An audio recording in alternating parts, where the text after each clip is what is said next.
வணக்கம் நண்பா, welcome to கல்லாப்படி Tamil. இன்னைக்கு நம்ம பார்க்க போற காணொலி கன்னடத்துல இருந்து தமிழ் ரீமேக் பண்ண திரைப்படங்களை பற்றி எத்தனோ காணொலி நம்ம போட்டிருக்கோம். அதே மாதிரி இன்னைக்கு நம்ம பார்க்க போற காணொலியும் கன்னடத்துல இருந்து தமிழ் ரீமேக் பண்ண திரைப்படங்களை பற்றி தான் இன்னைக்கு நம்ம பார்க்க போறோம். கன்னடத்துல அம்பரீஷ் நடித்த சூப்பர் ஹிட்டான திரைப்படம் தெலுங்கு நன்னடே 1983 வந்த திரைப்படம்.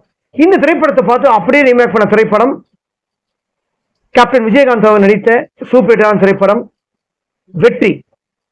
இது ஒரு மாஸ் ஃபேஸ் ஆஃப். ரீமேக் என்ன different? Let's find out. Video மறக்காம முழுசா ஸ்கிப் பண்ணாம பாருங்க.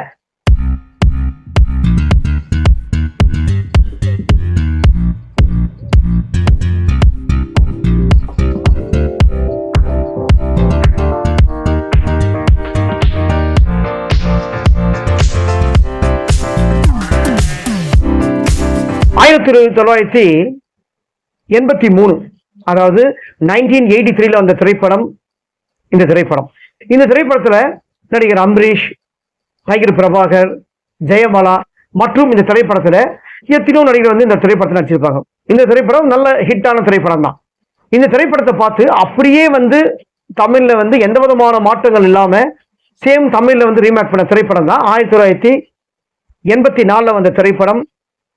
ஒரு வருஷம் டிஃபரெண்ட் ரீமேக் பண்ண திரைப்படம் வெற்றி. இந்த படத்தோட தயாரிப்பு PS வீரப்பா. இந்த படத்தோட தயாரிப்பு, திரைக்கதை வசனம் டைரக்ஷன் SA சந்திரசேகர். இந்த திரைப்படத்தை வந்து சேம் அப்படியே கன்னடத்துல வந்து வந்த படத்தை அப்படியே ரீமேக் பண்ணியிருப்பாரு. ஒரு நல்ல திரைப்படம். கன்னடத்துல அம்பரீஷ், டைகர் பிரபாகர் நல்லா நடிச்சிருப்பாங்க எல்லாருமே. இந்த திரைப்படத்துல வெற்றியில வந்து Vijayakanth, Vijay, SS Chandran, PS Veerappa, MN Nambiar, VS Gopalakrishnan, Venniradai Moorthy, ஓஜி மகேந்திரன் மற்றும் இந்த திரைப்படத்துல பண்டரி பாய் மற்றும் இந்த திரைப்படத்துல எத்தனையோ நடிகர் இந்த படத்துல நடிச்சிருப்பாங்க. யாரோட பேரா நம்ம விட்டுருக்கலாம். இந்த திரைப்படம் வந்து ஒரு லிவேஞ்சான ஸ்டோரி தான். இந்த ஸ்டோரி எப்படின்னா, விஜயகாந்துக்கு வந்து பாத்தீங்கன்னா நெருப்பை பார்த்தா வந்து அவருக்கு கோவம் வந்துடும். விஜயகாந்த் அவர், கேப்டன் விஜயகாந்த் அவர் நடிப்பை வந்து நம்ம வந்து சொல்லவே தேவையில்லை. என்னதான் நம்ம கன்னடத்தை பார்த்து அப்படியே சேம் ரீமேக் பண்ணாலும் விஜயகாந்த் ஒரு நடிப்பெல்லாம் ஒரு ஆக்ரோஷமா இருக்கும். அந்த பழிக்கு பழி அப்படின்னு சொல்லும்போது கன்னடத்துல அப்படியே கண்ணு ஒரு பெரிய கோபத்தை காட்டுவாரு. அந்த கோபத்தையே நம்ம வந்து நம்மளை எரிக்கிற மாதிரி ஆயிடும்.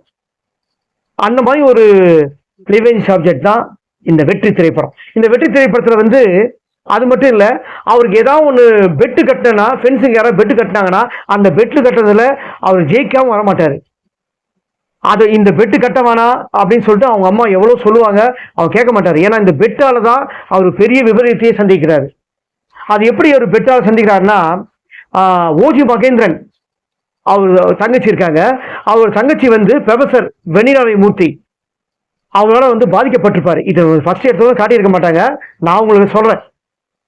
அவர் தங்கச்சி வந்து பாதிக்கப்பட்டிருப்பாங்க. அவர் தங்கச்சி பாதிக்கப்பட்டாலும் ஓஜி மகேந்திரனால வந்து பழி வாங்குற அளவுக்கு அவர் உடம்புல தெம்பு இல்லை, அந்த அளவுக்கு மூளையே இல்லை. சரி, இதை நம்ம யார் வந்து நம்ம வந்து கரெக்டா வந்து பயன்படுத்தா கரெக்டா இருக்கும் அப்படின்னு சொல்லும்போது அவர் யோசிக்கிறாரு. இதுக்கு வந்து பாத்தீங்கன்னா நம்ம விஜய் தான் கேட்டு அப்படின்னு சொல்லிட்டு வெட்டு கட்டுறாரு, உள்ள போறாரு. வெண்ணிராலை மூர்த்தியை வந்து எப்படி வந்து கொலை பண்ணலாம்னு சொல்லிட்டு அழகான முறையை பிளான் பண்றாரு, எல்லாத்தையும் பண்ணுவாரு. அந்த பிளான் பண்றதா அப்படியே வந்து ஓஜி மகேந்திரன் ஜனலுக்கு பின்னாடி நின்று அதை பார்த்துப்பாரு. அதை பார்த்து அப்படியே ஃபாலோ பண்ணி எப்படியாவது வந்து நமக்கு தங்கச்சியை வந்து பழி வாங்கினவங்க, நம்ம பாதிக்கப்பட்டவங்க எப்படியாவது வந்து நம்ம பழி வாங்கிடணும் அப்படின்னு சொல்லிட்டு ஓஜி மகேந்திரன் உள்ள போறாரு. அதே சமயத்துல விஜயகாந்த் அவர்கள் வந்து வழக்கம் போல வந்து அவர் பயம் பத்துற மாதிரியும் பிளட் எல்லாம் ஊத்துற மாதிரி தான் அவர் பண்ணிட்டு வெளியில வராரு. அவரோட வந்து பிடிக்காத ஃப்ரெண்ட்ஸ் தான் இன்னும் அவருக்கு பிடிக்காது. PS வீரப்பாவோட பையன் அந்த கதாபாத்திரத்துக்கிட்ட வந்து சொல்லுவாரு.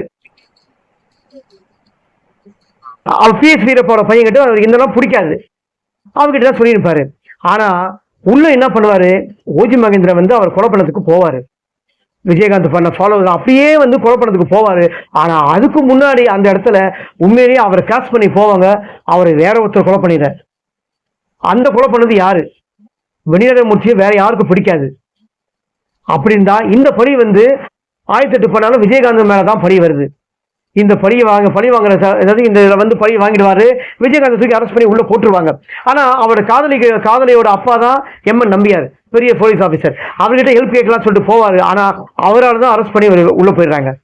ஒரு கட்டத்தில் அவங்க அம்மாவுக்கு வந்து உடம்பு சரியில்லாம ஆயிடுது. அந்த உடம்பு சரியில்லாம ஆனதுக்கு அப்புறம் தான் அவர் ஜெயிலிருந்து வராரு.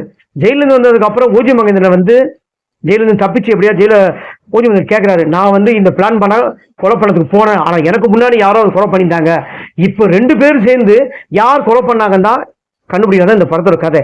இதுக்கு முன்னாடி PS வீரப்பாவால விஜயகாந்தோட அப்பா வந்து பாதிக்கப்பட்டிருப்பாரு. அவங்களுக்கு ஏற்கனவே தேடி இருந்திருப்பாரு. அவங்க அப்பா வந்து பாதிக்கப்பட்டது இவரால் தான். அதனாலதான் அவங்க அப்பா வந்து ஒரு கொலை பண்ணியிருப்பாரு நெருப்பால. அதனாலதான் நெருப்பை வந்து பார்த்தாவே கேப்டன் விஜயகாந்த் அவர்களுக்கு ஒரு பெரிய வந்து ஒரு கோபம் வந்துடும்.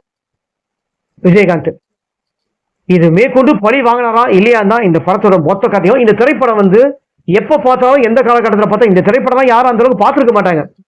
2K கிட்ஸ்லாம் இந்த திரைப்படம் அந்த காலகட்டத்திலேயே இந்த படம் வந்து நடிகர் விஜயோட அப்பா தான் டைரக்ஷன். S.A. சந்திரசேகர் திரைக்கதை வசனம். இந்த திரைப்படத்துல சின்ன வயசு, அதாவது குழந்தை கதாபாத்திரமாக நடிகர் விஜய் தான் இந்த படத்துல நடிச்சிருப்பாரு. ஓகேங்களா. இந்த திரைப்படத்தோட இசை வந்து சங்கர் கணேஷ், பேக்ரவுண்ட் மியூசிக் நல்லா இருக்கும், ஒரு 2 சாங் நல்லா இருக்கும். ஓகேங்களா. இந்த படத்தோட தயாரிப்பு PS வீரப்பா. இந்த படத்தை இப்ப பார்த்தா கூட ஒரு சுறுசுறுப்பா என்னைக்கும் போடிக்காம இந்த திரைப்படம் ஓடும்.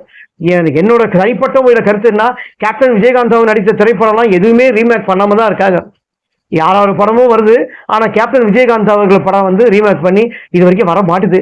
அது நம்ம விஜயகாந்தோட ஒய்ஃப் பிரேமலதா விஜயகாந்த் அவர்கள் வந்து கொஞ்சமாவது தனிப்பட்ட முறையில் ஸ்டெப் எடுத்து கேப்டன் விஜயகாந்த் அவர்கள் நடித்த படம் வந்து ரீ ரிலீஸ் பண்ணணும்ட்டு என்ன தனிப்பட்ட முறையில் நான் கேட்டுக்கிறேன்.